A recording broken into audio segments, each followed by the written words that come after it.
ফরিদপুর শহরে এক নবজাতককে চিকিৎসক মৃত ঘোষণার ৬ ঘণ্টা পর দাফনের সময় কেঁদে ওঠার ঘটনা ঘটেছে। বৃহস্পতিবার সকালের এ ঘটনায় ডা.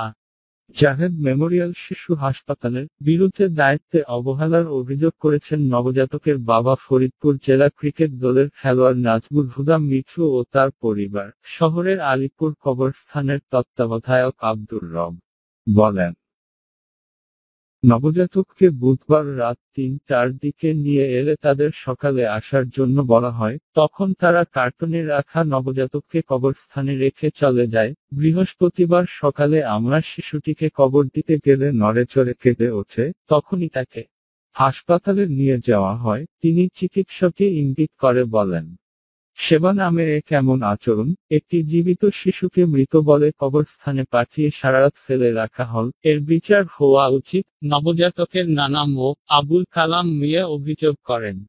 প্রসূতি নাজনীন আক্তার পপিকে হাসপাতালে নেওয়ার পর চিকিৎসক রিজিয়া আলম তাকে অন্য কোথাও নিয়ে যেতে বলেন, তবে পরে স্বাভাবিকভাবেই কন্যা সন্তানের জন্ম হয়। এর ২ ঘণ্টা পর চিকিৎসক রিজিয়া নবজাতককে মৃত ঘোষণা